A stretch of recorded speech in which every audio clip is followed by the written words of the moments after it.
The explosion tore through the settlement's eastern perimeter with a sound that shattered the afternoon calm. Maria's instincts kicked in before her mind could process the danger. 3 Velkaran cubs, no older than 5 in human years, played near the blast zone, their chittering laughter turning to terrified shrieks as debris rained down like burning hail. She didn't think. She ran. Her legs carried her across the compound in seconds, her human physiology pumping adrenaline through her system in ways the galaxy's predator species had learned to respect and fear. The Velkaran cubs froze, their 6 eyes wide with primal terror as a massive piece of twisted metal spun through the air toward them. Maria dove, her body colliding with the smallest cub as she wrapped her arms around all 3, turning her back to shield them from the incoming shrapnel. The impact hit her like a hammer, hot metal tearing through her jacket and biting deep into her shoulder and back. Pain exploded through her nervous system, white-hot and all-consuming. But she held on. The cubs squirmed beneath her, their chittering cries muffled against her chest as secondary explosions rocked the compound.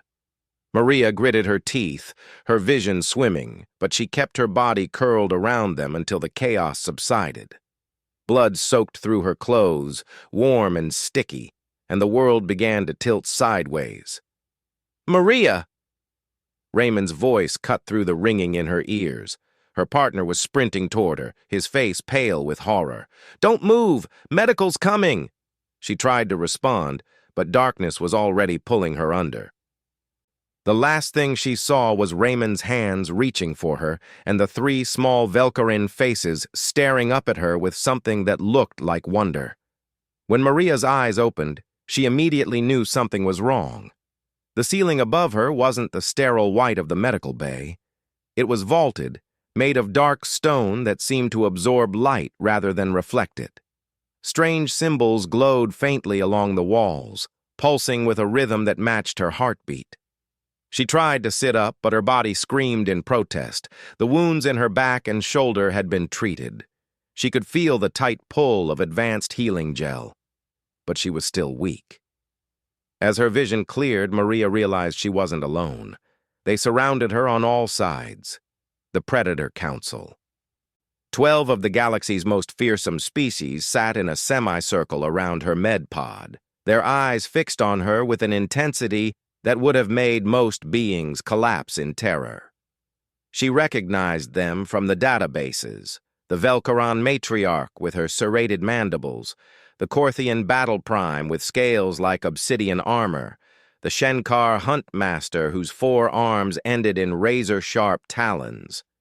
These were apex predators, species that had conquered their respective worlds through strength, cunning, and ruthlessness. Each one represented millions of years of evolutionary perfection in the art of killing. And they were all staring at her. "She wakes," the Velkaran matriarch said, her voice a harmonious chorus of clicking sounds that the translator rendered into standard. "The human female who threw herself into fire for cubs, not her own." Maria's throat was dry. "Where's Raymond? Where's my partner?" "The human male waits outside," the Korthian rumbled. "We wish to speak with you first. Alone." This was bad. The Predator Council rarely convened, and when they did, it was usually to pass judgment on matters of galactic importance. Maria's mind raced through possibilities, none of them good. Had she violated some territorial protocol? Offended their honor by interfering? The Shenkar huntmaster leaned forward, his 4 eyes studying her with predatory focus. "Do you know why we are here, human?" Maria shook her head, wincing at the movement. "You are weak," the huntmaster continued. "Your species has no natural weapons, no claws, no venom, no armored hide. You are slow compared to the Shenkar, fragile compared to the Korthians, lacking the sensory advantages of the Velkaran." Each word felt like an indictment. Maria's jaw tightened, but she remained silent. "And yet," the Velkaran matriarch said softly, "when death came for my grandchildren, It was you who stood between them and oblivion. You who should have run. You who should have prioritized your own survival as any rational being would. The Korthian battle prime's scales rippled with what might have been amusement. We have studied your species since you entered the galactic stage. We did not understand you. Humans are paradoxes, weak yet strong, fragile yet enduring. You possess no evolutionary advantages, and yet you thrive in environments that would destroy species far more physically capable. We know your secret now, the Huntmaster said. And there was something in his voice that Maria couldn't identify. It is not strength that makes humans dangerous. It is will. It is the madness that drives you to protect others at cost to yourselves. It is the insanity that makes you run toward danger instead of away from it.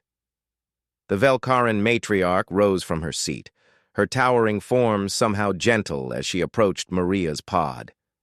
My grandchildren live because you chose to sacrifice yourself. This is not predator behavior. This is not survival instinct. This is something else. She placed one of her serrated appendages on Maria's hand with surprising delicacy. The Predator Council has made a decision. Humanity will be granted full status among the apex species with all rights and protections that entails. Not because you are strong, but because you possess something we have never encountered, the courage to be weak for others.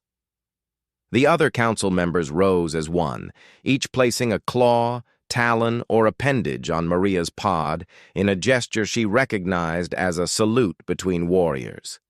You honor us, human, the Korthian said, and we honor you in return. As they filed out of the chamber, Raymond burst through the doors, his face flooding with relief when he saw her awake. But Maria barely noticed. She was staring at her hands, at the blood still dried beneath her fingernails, and thinking about 3 small cubs who had looked at her with wonder instead of fear. Maybe being human wasn't about being the strongest or the fastest. Maybe it was about being willing to bleed so others didn't have to. And maybe that was enough.